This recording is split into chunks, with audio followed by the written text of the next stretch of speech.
It's time you embrace the flag, the anthem, and the homeland. Traitors have no space on planet Earth. They are relegated to the dustbins of history.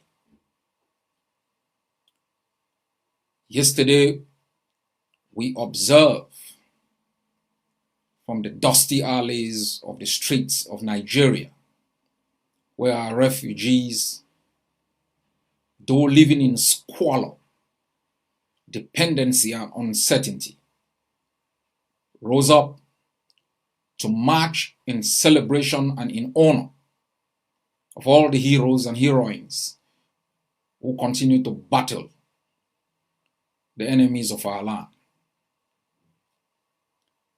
From the streets of Amazonia, we watch with exhilaration and a great sense of pride and patriotism the determination of our people. Even in Bamenda, that has been under siege, the bravery and determination of our people overcame their fears, and they took their spot in the annals of the history of our country to celebrate our Day of Independence. Yesterday, we lost 5 of our citizens in the state of Bui, 2 soldiers, 3 civilians, as the enemy attempted to disrupt our celebration. Of course, you can understand why. That's the only country in the face of the earth that does not celebrate its own Day of Independence. We had in the state of Momo, a soldier was wounded as they took guard to protect our civilian population from the harassment of the forces of occupation. In the great state of Meme, we lost one of the finest and bravest soldiers of our War of Independence. Boss Daf fell yesterday. I can assure you, my people, on a daily basis, we grapple with a lot of pain. Boss Daf has been a fighter under General Ivo. They defended Teke. They made it a fortress and a hope for Mator, Etam, and other places. As they assembled yesterday, they were surprised by the enemy forces. Great Boss Daf went down. Hello, soldier, we wish you well. We know, and you should know wherever you may be, that you gave your life for a just cause. We thank you for your sacrifices. We thank your family. We thank your comrades who are still in arms, defending the same space that you fell on. I want to thank all of our soldiers, the great commanders. I want to thank the commanders of other forces. General Commando showed yesterday bravery and determination in rallying our people. General Ayeke in Lebialem moved our people. The generals of the Amazonian Defense Forces across several states, from Captain Small Pikin in Fako, General Sumanguru in Momo, General Cobra in the great state of Mezam, General Ebube, General Kapo, the brave General Hassan, all from the state of Bui, had our commanders in Lebialem. You will be proud of what we did in Lebialem as the video starts streaming out. I also want to congratulate our Secretary for Education and the chairpersons of our Board of Education for the manifestation of the policy to begin community schools. You saw in the great state of Bui how our students march under the flag under the anthem. My fellow Ambazonians, I want you to know, after the excitement comes the question, what next? You must know, we have taken a lot of time, and I really want to thank the Ambazonian Governing Council, its leadership, all the soldiers, the heads of missions, the leadership of the War Council. All what you saw yesterday was born out of hard work, the sacrifices of those who committed in finances. Our mothers in the States, in Belgium, across, in different places. The wonderful men and women who sacrificed here in exile to make sure the successes of yesterday instill hope and confidence in our people that the enterprise for the liberation of our country is well and ongoing. I want to thank you all on behalf of the Ambazonian Governing Council for the sacrifices that all of you made, those who never slept, those who spent hours working hard to make sure everything went well, that the finances were all assembled, that all the logistics, the Mandelas, the different groups. I want to thank my press secretary, the DDCs, all those who went out there to mobilize our people, spoke for them when they couldn't. As I said yesterday, we all won. We won as a people. We won as a people. And my promise to you that we will win as a people will not fail. The flag went up. Ayaba didn't go up. The flag went up. The anthem was sung. That's the true spirit of nationalism, the true spirit of patriotism, a belief in an enterprise that you may never live to see, sacrifice and dedication for a cause far bigger than your own life. Before we were here, the land of Ambazonia was here. By the time we will be long gone, the land of Ambazonia will still be here. And we have made a promise, the Never Again generation has made a promise to bequeath to the next a better piece of land than we ever inherited and prepare a better future for them. The role of leadership in the liberation struggle is to anticipate, is to think further, far beyond the time of excitement. My people, something happened yesterday. Apart from the question of legitimacy being settled once and for all, something happened. Ambazonians march in free spaces of their country. Our soldiers were able to operate in a free land. We control territory. If you ever doubted when I said we have dynamic control of over 80% of our land, yesterday we proved to you and the world that we could translate that dynamic control into static control within 24 hours. And we did it. It wasn't by accident, it was hard work and preparation. So we have control of territory. We have control of territory. There are 4 important futures of any nation, of any state. Is the defense, the finance and the economy, the educational system, and the foundation of its health system. All along this war of independence, we have been focused on defense. We have invested 92 to 93% of all money that we have mobilized in the defense of our territorial space. For good reason. Without the space, without the defense of that space, all the other foundations of statehood cannot take effect. We have done extremely well, and we have translated that defense of homeland into ungovernability of the occupier, some level of administrative control by our people. We have projected force within our territory, and we have shown the world that in certain parts of our land, we've restored the sovereignty mortgaged to Cameroon by the United Kingdom. My fellow people,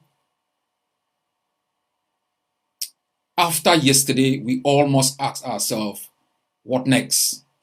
Shall we, in the next 364 days, celebrate independence at this same level? Last year, we showed you something. This year, we are even better. We must make the requisite preparations that would ensure that 1st October 2021 is historic, is different, that we will be able to operate from within our own homeland. At this stage of our war of independence, we can safely, within our territory, establish a transitional authority to be in charge of issues like community education, health, policing, community development. That transitional authority can receive the protection of our forces. The only reason why we have not done so is to avoid the competing interests of political governance and defense. Because from our experience in the past 4 years, the moment you create competing interests, we lose focus on the ultimate objective of the moment, of the liberation phase, the defense of the homeland. And so control of the territory in terms of political administration and defense will still rest in the hands of our forces. They are the sole instrument of power in the territorial space of the state of Amazonia, in its defense, in its provision of security, in the guarantee of the safety of our people, in the overseeing of community education, in the provision of health services, sanitation, and other requisite services important for the development of our people. Yet, we must move the ball further. We have talked in the last few days about education. I have made several speeches about education. I know sometimes we say the policy keeps shifting. The policy adjusts itself to the security situation. As Siseko said today, human right is indivisible, it's interrelated, it's interdependent. You cannot prioritize the right to education under the colonial system to the right to life, which is the foundation for the enjoyment of any other rights: assembly, right to dignity, freedom of speech, conscience, religion, and the right to self-determination. And so I understand that we are worried. We're worried about the future of our children. I know we're worried about the future of our children. I want to make this solemn promise to all of you. Don't be worried. The future of our children is bright. For more than 59 years under Cameroon, 98% of Ambazonians have never gotten a job in the field of knowledge they acquired in the schools in Cameroon. Never. 95 or more percent of Ambazonians are working in different fields from the one they acquired knowledge in. That shows that the system of education was not important in the development of the Ambazonian people. That is why today we are focusing on literacy for our young. Early education is critical for the development of the child. Our children will catch up. Our children will catch up, and in a better way, in a more promising way, where they will be assured that after they complete whatever level of education, the economic system would have provided for them opportunities for good jobs, good paying jobs. We must have developed the infrastructure of our country to provide opportunities for many, for millions. What you must understand is we aren't simply just fighting to free a homeland and abandon it to poverty and uncertainty. We have a vision on how that country will be developed. As I said, we didn't just, shut down, the colonial educational system, which we have always argued is a liability. We shut it down because of security. Children can be studying under the circumstances of genocide. And Ambazonia has always set the pace. Some international organizations have argued that you can't simply shut down schools even if there is insecurity. But COVID-19 has shown that the West, shut down schools.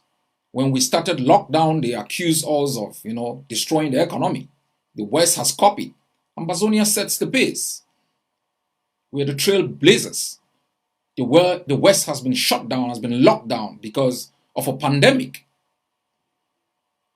If great countries with developed health infrastructures and systems can shut down their economy for months, even when the state is going to lose in terms of the provision of health and unemployment benefits, social securities and others, what more of a state where there are no infrastructures to take care of wounded persons, even post-traumatic stress disorder caused by children hearing gunshots all the time.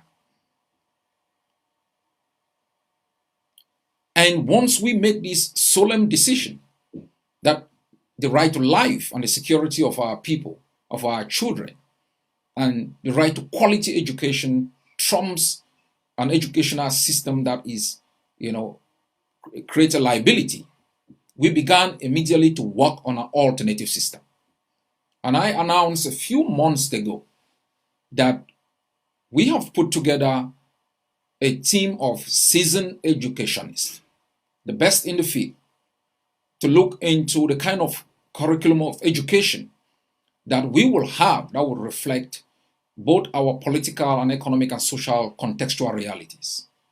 And they came out with one of the finest curriculum of education, modeled against, some of the best systems of education that exist in the world.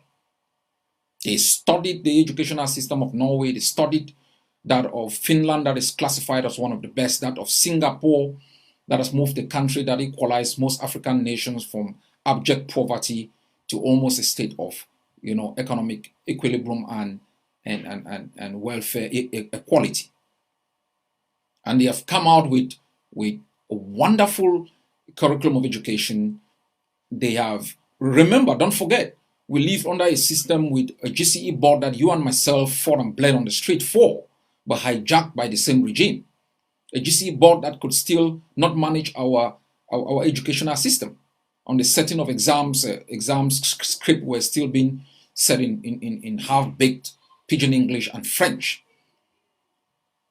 And we have created an alternative, the Ambazonian Board of Education, that will be representative.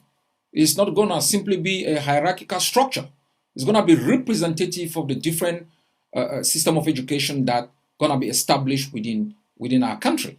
And as we speak, you listen to me today, the board is existing and is having representatives from different states, and they are discussing different issues. Before coming online, I had a meeting with the chairlady of the board and the secretary for education, and they are working extremely very hard. We look forward to making sure that we work with international organizations like UNESCO and others to make sure that the certificates that will be given to our students after they leave these community schools will be valid. And it has happened in other conflict situations, and so we should get that through. But to make this happen, we must make the investment. We must make the investment necessary. We have continuously made the investment in the defense of our homeland. And there is good news. There is good news. I want to thank all those who have committed to tough. It is that commitment that is translating all what you saw yesterday.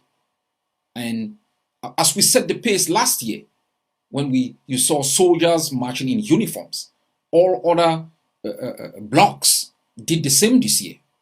So that's why I tell you sometimes competition is not necessarily bad. You saw the forces of the TTA well dressed up, that of the Tigers of General Yeke well dressed up. You found this is the forces in Bali. This is the kind of spirit that we want to have. And we will continuously make the investment. And I ask each and every one of you to commit to the tough program so that we can continuously prosecute the defense and broaden and enlarge our space of control. As we broaden, we are going to institute systems within those spaces that we control that will make a huge difference in the lives of our people on the ground and convince the international community of the necessity, and urgently so, to recognize Ambazonia as an independent state and to help speed up, the release of our kidnapped prisoners of war, bring back our IDPs and our refugees. We need to invest in our system of education. And so when we look at the sacrifices Ground Zero makes on Mondays, every Monday, Ground Zero loses billions of amber. Every Monday, they shut down the economy.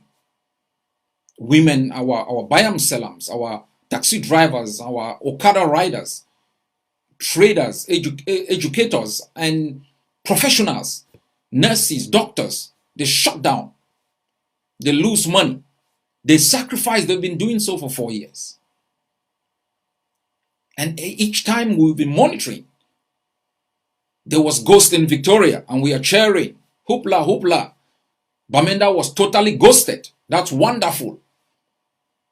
But have we ever thought of how we can replicate these sacrifices on Mondays in a way that shows Ground Zero that we are not only cheering them for ghosting the cities, but we are making the same kind of sacrifices that they are making?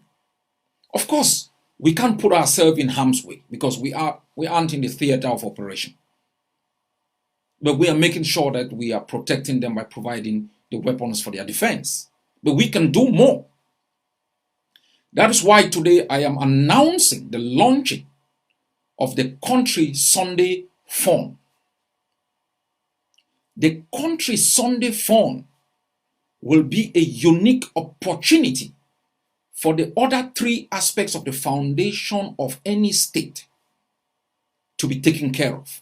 As I said, the foundation of any state is you have the defense, the educational system, you have the finance and economic system, you have the system of health. We have been focused on the defense, and I say for good reason. We must look, based on the fact that we control territory, we must begin to think creatively how we make investment in our educational system, in expanding the community schools into different areas, making sure that there are private schools that are making applications to be integrated within the Ambazonian educational system network. And I know that our educational board and the educational department are considering those applications. As I wrote the other day, students below the ages of 18 should be able, to gradually pick up back under an Ambazonian control educational system. Those above the ages of 18 will still be focused in the defense of the homeland as we stabilize defense to be able to shift policy to give them possibilities at early education within the day. So Country Sunday will be a project that will require every Ambazonian in exile to commit every Monday, even $2.50 every Monday, as Ground Zero is ghosting and sacrificing, make the necessary contribution of $2.50. A month, you must have committed $10. It will pay teachers teaching within the community schools. It will be able to take care of IDPs. And we aren't simply talking about providing monies to IDPs. You know, like those who are versed with the Bible, you know of when Jesus said, rather than give you fish, you know, I will train you how to be, you know, a fisherman. So each time you need to eat fish, you don't need to beg for it. So think about this. You have refugees in Nigeria, and I want to thank the IGK for constantly taking care of those refugees. They've done a great job. We saw the refugees marching, and a group of people have sacrificed a lot, and including the humanitarian sector of the Amazonian Defense Forces, visiting these refugees and providing them support. But if you're going to provide $10 a month for Country Sunday, it will be possible to establish. Let me tell you this short story. Once I traveled to Holland, that was I think 15 years ago, invited by the mayor of Rotterdam to speak on the issue of refugees. During lunchtime, we had lunch in a restaurant. The restaurant was run exclusively by refugees from Asia. They had come together, established a big restaurant in Rotterdam that attracted a lot of immigrants who showed them up. And I've always argued that Amazonians must be creative, must develop an entrepreneurial spirit.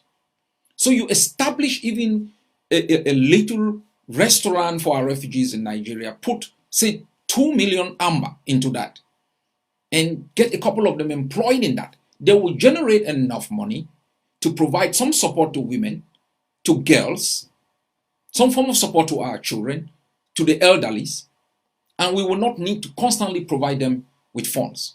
When you look at the way we run our liberation struggle, we run it as though it's going to end simply tomorrow. We make no requisite investment for long term, or simply that kind of investment that will ensure that immediately after independence, we have some funds to begin some developmental project. We haven't developed that system. And Country Sunday is going to help us develop that system to be able to provide benches for students within our community schools, to take care of our IDPs, to provide them with sanitary materials.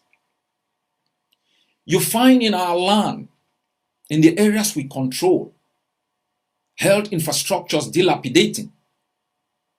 You find in certain places soldiers wounded, being unable to be treated because we have not made the investment in that particular area. By committing to Country Sunday, we should be able to establish health infrastructures for communities and hire nurses, train them, and begin to prepare ourselves for governance.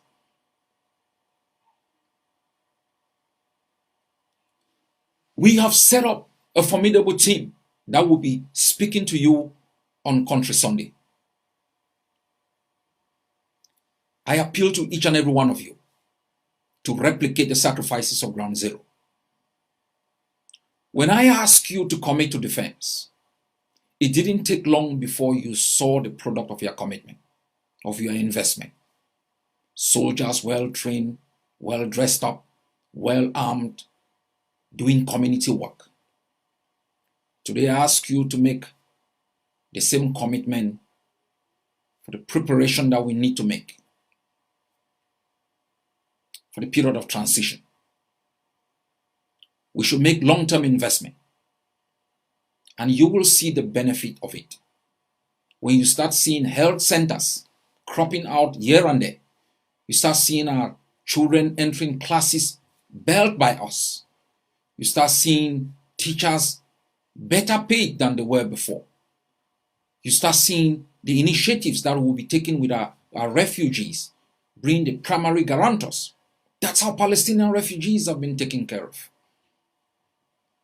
By initiatives of Palestinians, not always begging, but thinking, being smart in making the kinds of investment that will be necessary, not only for long-term sustainability. Think about it. You find La Republic soldiers go into community and destroy shops, 10 shops, 20 shops. What about providing a simple loan scheme to 10 shops? A loan scheme of 100,000 without interest. And after 2 months, they are able to re-establish some profit, provide back the money. You give it to the next set of Amazonians. We cannot prosecute a war of liberation where the only thing we promise is an abstract independence. As someone once said, any religion that is focused on the spiritual need of people and not on the material need of people is a dry as dust religion. So too, any liberation struggle simply focus in the promise of an abstract political independence without the requisite investment in economic development, health infrastructures, and the kind of systems that people can begin enjoying in spaces that they control.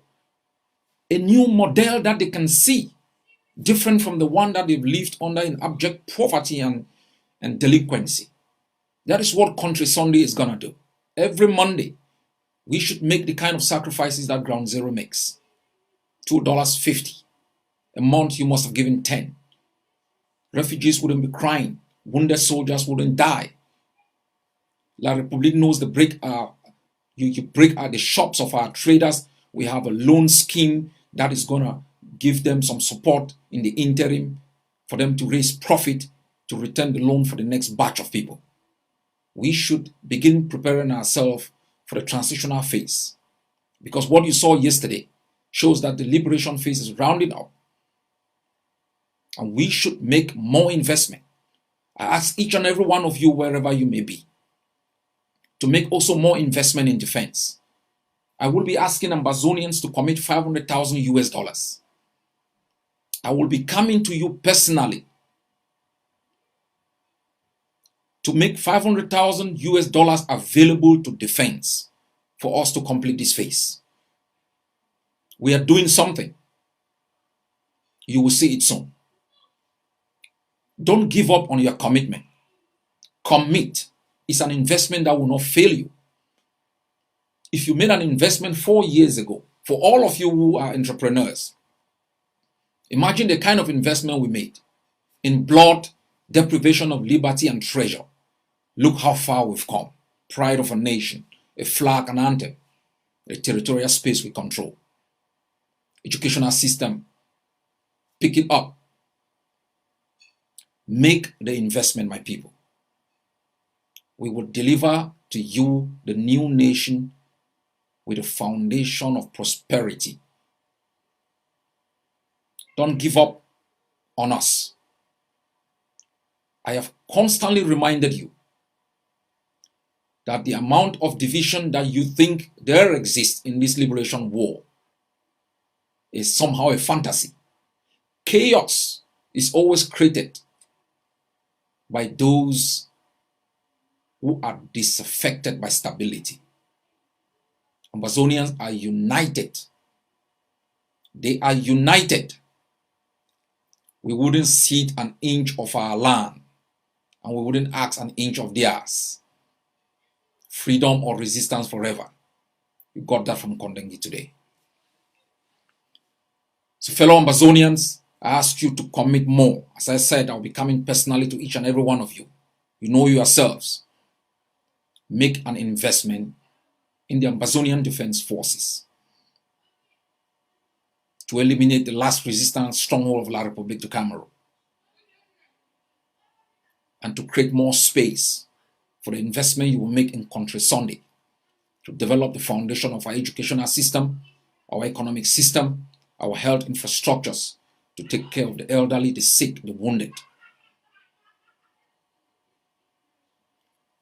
You must know the strength you show up our diplomatic arm.